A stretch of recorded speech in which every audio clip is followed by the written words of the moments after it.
Hello everyone.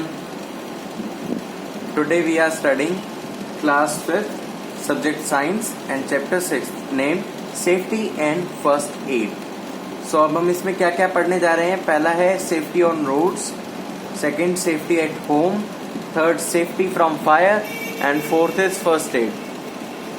तो सबसे पहले safety on roads.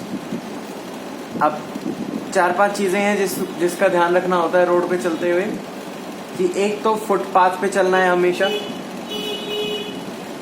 If there is no footpath walk to the left hand side of the road. अगर कोई footpath नहीं है तो लेफ्ट हैंड साइड पे चलना होता है, हमेशा रोड के लेफ्ट हैंड साइड पे चलना होता है. Second is cross the road at the zebra crossing. Zebra crossing पे ही रोड को क्रॉस करना है. If there is no zebra crossing then make sure that, अगर जेब्रा क्रॉसिंग नहीं है तो ये देख लेना है कि दोनों साइड से कोई व्हीकल तो नहीं आ रहा है. सड़क पे कभी खेलना नहीं है. ट्रैफिक लाइट्स को हमेशा फॉलो करना है एंड रोड साइंस को हमें रीड करते रहना है. जो रोड साइंस लगे होते हैं रोड पे अलग अलग तरह के, उसकी इंफॉर्मेशन भी लेना बहुत जरूरी है. अब सेफ्टी एट होम. होम घर पे क्या क्या सेफ्टी रखनी होती है. Home is like one of the safest place. Home सबसे सेफेस्ट प्लेस है, बट होम पे भी हमें एक्सीडेंट्स हो सकते हैं और हमें चोट लग सकती है.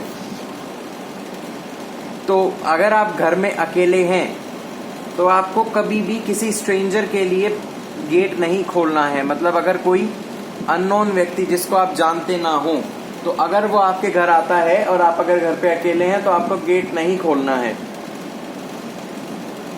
किसी भी शार्प ऑब्जेक्ट से नहीं खेलना है, जैसे कि ब्लेड्स और नाइफ्स.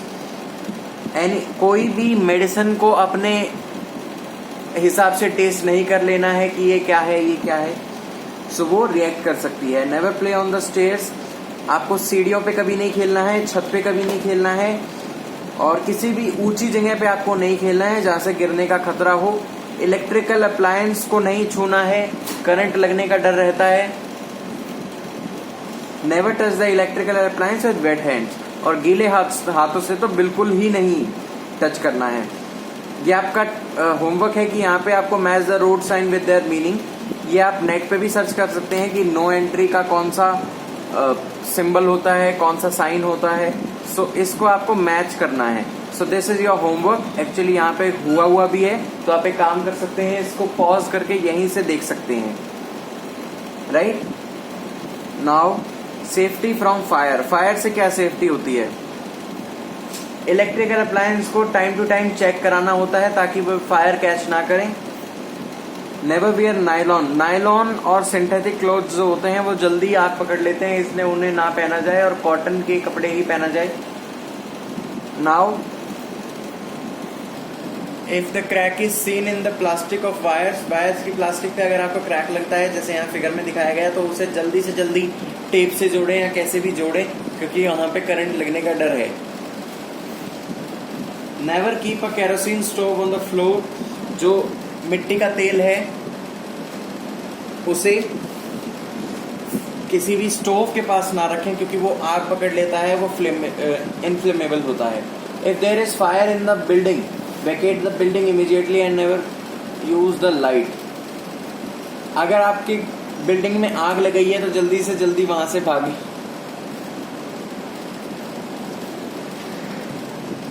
अब प्रिवेंशन फ्रॉम फायर क्या है. अगर आग है तो उसे बुझाया कैसे जाए. 2-3 चीजें हैं नॉर्मली कि फायर एक्सटिंग्विशर घर में होना चाहिए ताकि आप उसे यूज कर सकें. वो CO2 होता है. और अगर इलेक्ट्रिकल अप्लायंस की अगर आग है, अगर किसी बिजली के प्रोडक्ट से आग लगी है तो उसको पानी से ना बुझाएं, क्योंकि अगर पानी से बुझाएंगे तो आपको करंट भी लगेगा और वो आग भी नहीं बुझेगी, तो वो इवन फैल जाएगी ज्यादा. तो फायर एक्सटिंग्विशर से बुझाना होता है और मिट्टी और कपड़े, इन तीनों चीजों से अच्छी तरह आग बुझाई जा सकती है. पानी का यूज जब ही करें जब किसी इलेक्ट्रिकल अप्लायंस की आग ना हो. अब फर्स्ट एड क्या होता है. फर्स्ट मतलब पहला, एड मतलब ट्रीटमेंट. तो सबसे पहले ट्रीटमेंट क्या करना होता है अगर कोई भी इमरजेंसी सिचुएशन होती है, सो उसके बारे में बताया गया है. First aid for different kind of accidents. Burn में क्या करना होता है. अगर बर्न छोटा है तो उस एरिया में कोल्ड वाटर डाल लें या फिर आइस डाल लें, तो उससे क्या होगा, टेम्परेचर वहाँ का डाउन हो जाएगा और जो बर्निंग साइंस होते हैं या फिर बर्निंग ब्लिस्टर्स होते हैं जिन्हें कहते हैं कि दाग, वो आग का दाग नहीं लग पाएगा और उससे आप बच जाएंगे। सेकंड, अगर बर्निंग ज़्यादा हो गई है तो कभी भी उस घाव को हाथ ना लगाएं और उसे हटाने की कोशिश ना करें।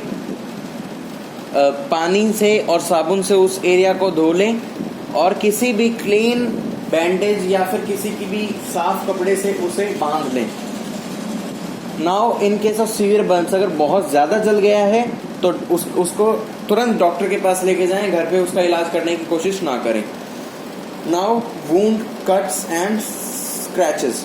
वुंड्स मतलब घाव, कट मतलब अगर वो कट गया है, और स्क्रैच मतलब घिसड़ने से जो घिसड़ लगती है उसे स्क्रैचेस कहते हैं। For wounds, cut and scratches, first wash your own hands and then wash the wound under running water. So सबसे पहले हमें धोना होता है जो भी कट है या फिर वुंड है, ताकि वहां से कोई भी अगर पैथोजन है, कोई बैक्टीरिया है तो वहां पे ना रहे, वहां से हट जाए। तो टैप से अगर पानी रन कर रहा है तेज तो वहां पे अपना हाथ रख लें और अपने वुंड को धो लें। उसके बाद एंटीसेप्टिक लोशन लगा लें और उसे कवर कर दें फटाफट बैंडेज से, राइट। सो उससे क्या होगा, इन्फेक्शन होने से बच जाएगा और रिकवरी रेट बढ़ जाएगा। In case of deep bounds, अगर बहुत ज़्यादा गहरा घाव है तो उसके अंदर सबसे पहले हमें टॉर्निक्वेट क्या होता है, एक ऐसा लिक्विड जिससे कि ब्लीडिंग रोकी जा सके। ब्लीडिंग रोकनी है सबसे पहले ताकि खून ज़्यादा ना बह जाए, और हमें उस घाव के ऊपर वो लगाना है ताकि ब्लीडिंग ना हो और फटाफट डॉक्टर के पास पहुंचा जाए ताकि घाव और ज़्यादा ना बढ़े। नाउ फ्रैक्चर्स की बात करें तो फ्रैक्चर्स में क्या करना है, अगर फ्रैक्चर होता है आपको तो इसका मतलब होता है आपकी या तो हड्डी टूटी है या फिर उसमें क्रैक आया है। If you think a bone is broken, do not move that part of the body. अगर आपको लगता है कि आपकी हड्डी टूट गई है तो उस हिस्से को ना छुएं, अपनी बॉडी की उस हिस्से को ना हिलाएं। In case a bone in the hand is broken, अगर आपके हाथ की हड्डी टूटी है तो एक ऐसा, जैसे आपको पिक्चर में दिख रहा है, ऐसा स्लिंग बना ले कपड़े से ताकि आपका हाथ ज़्यादा ना हिले और बोन की मूवमेंट ज़्यादा ना हो और फटाफट डॉक्टर के पास पहुंचा जाए ताकि वो प्लास्टर लगा सके। नाउ स्प्रेन्स क्या होता है, स्प्रेन्स होती है मोच के टाइम क्या करना होता है, हमारे घर में मूव, ओमनीजेल वगैरह तो होती ही है, तो फटाफट वो चीज़ लगाई जाए ताकि क्या हो, वो स्वेलिंग को कम कर पाए। अगर स्वेलिंग ज़्यादा बढ़ जाती है तो फिर मसल्स क्रैक होने का भी डर होता है, मसल टियर होने का भी डर होता है। तो फटाफट वो चीज़ें ऑयलमेंट लगाई जाएं एंड बैंडेज को 8 की फिगर में रोल किया जाए। जैसे जो 8 नंबर होता है, जैसे मेरी उंगली को देखें ऐसे, ये जो 8 नंबर होता है ऐसे बैंडेज को लगाया जाए। अगर एंकल में या फिर हाथ में चोट लगी है तो इस तरह से लगाया जाए ताकि मोच जल्दी रिकवर हो सके। अब डॉग और कैट बाइट्स के टाइम पे क्या करना है कि जो कैट्स और डॉग का जो सलाइवा होता है जिसे थूक कहते हैं, उसमें रेबीज वायरस होता है। तो उस रेबीज वायरस से बचने के लिए फटाफट डॉक्टर के पास पहुंचा जाए और उससे पहले कट को और मतलब जहाँ पे बाइट किया गया है उसे अच्छे से धो लिया जाए। अगर आपके पास एंटीसेप्टिक लोशन है तो बहुत ही अच्छा है, अगर नहीं है तो साबुन और पानी से ही फटाफट धो लें और फटाफट एंटी रेबीज वैक्सीन लगवाएं डॉक्टर के पास जाके। जो आपने सुना होगा कि पेट में इंजेक्शन लगते हैं, सो वो वाले इंजेक्शन लगवाना बहुत ज़रूरी हो जाता है ऐसे केसेस में। अब स्नेक बाइट की बात कर लेते हैं, ये भी बहुत क्रॉनिक है। स्नेक बाइट मतलब सांप का काटना। तो उसमें क्या करना है, सांप के दांतों में पॉइजन होता है जो कि आपकी हार्ट और नर्वस सिस्टम को अफेक्ट कर सकता है, हार्ट बीट को रोक सकता है।